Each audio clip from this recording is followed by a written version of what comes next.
Good morning. I just returned from the UH Center and for my pre-op admission meeting. So that took a little longer than planned. They said an hour, but they needed to do a x-ray of my chest. And I am so glad because I was hoping that they were going to do a chest x-ray just to make sure that my lungs is ready for the operation next week. So so my operation is next Monday, 31st. Don't know the time yet. I'll find that out at the end of this week, but it's coming up. So with this pre-op admission, well, I can't get the verbiage together. Pre-operation admission process. They did blood work on me. The anesthesia person did all the lung stuff, and that person told me my lungs sounded bad, so they wanted to make sure that the current x-ray shows better, because a week and a half ago the lungs looked better or clear. Well, the pulmonologist said that it was okay for the surgery at that point. So she said, oh, it sounds terrible today. So either way, I'm glad they were going to do it, because I figured if they don't do it, I'd have been a little concerned. Because what my biggest prayer right now is, besides the surgery itself, is to pray that my lung issues, which is totally unrelated, do not delay or complicate the tumor removal surgery. So that's what my biggest prayer is right now. I want all of you guys to join me in on that, is to make sure that my lungs are capable of doing this. So right now, because they cannot, my pulmonologist want to wait until after the surgery to actually start the treatment that we were going to do for my lungs, the biologics. So right now I'm just on regular whatever, mallow inhalers and whatever else like they have me on. But the big stuff, that stops the coughing. The coughing is the biologics they're going to put me on, which is a different one than I had before. Kind of actually looking forward to that one, because it doesn't involve being infused. This time it involves a shot, and I take allergy shots once a month anyway. So I'm like, ooh, a shot would be so much better than them trying to find my rolling veins, because my veins move on them, and that's just a process for the poor nurses.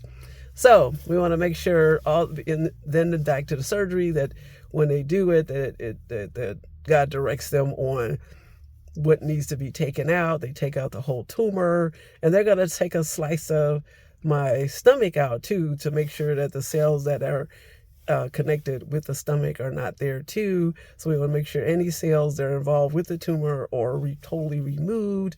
We also, the doctor said that they're hoping that the plan is that the surgery would be the total fix, so that I don't want to have to take any chemo pills afterwards. So let's keep praying for that all the cells are removed and no need for chemo pills afterwards. And then help me not to not miss whatever the message is, because God puts you on a journey for a reason. He doesn't say, oh, okay, Juel has nothing else to do, let's just play games with her and throw her down the road or doing this like that, And of course, me, I'd always have things to do, so it's not like I'm sitting here with my thumbs twiddling like, I have nothing to do, no adventure going on in my life, give me something, God. No, that's just not how it works. So I know God has me on this mission, this journey for a purpose. And so help me not to miss whatever message he wants me to learn while I'm going through this. And help me also just to be of encouragement and help to someone else that may be going through the same thing later on. Because we go through these things not just for our benefit, but for others, as well as my own spiritual growth and that kind of stuff. So that's where that lesson is. Maybe help me to not miss whatever that is.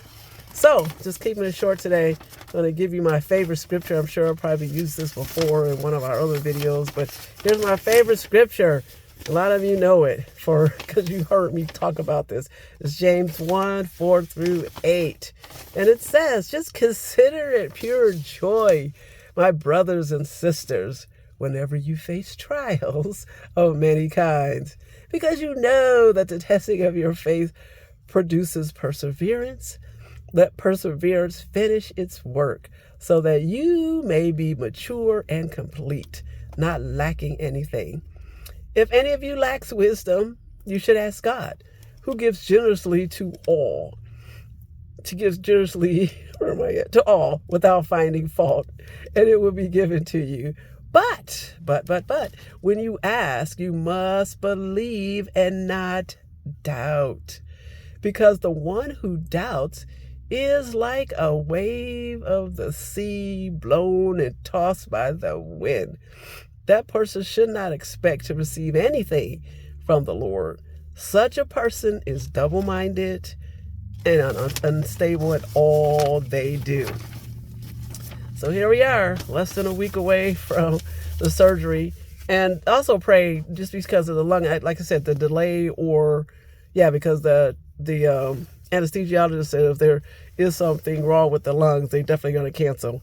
So let's just pray for no delay, no complications.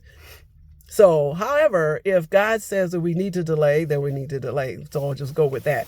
But I want to get this over with. So this is where I'm at. I personally want to say, let's get this done get this party started next Monday. Woo! Well, as I also know, at the same time, God may say, no, we need to delay a few days, or who knows? I don't know.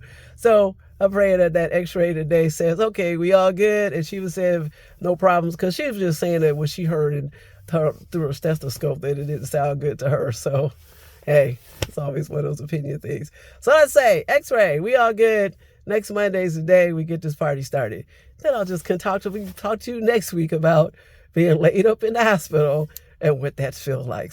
So hope you guys having a great week. See you next week.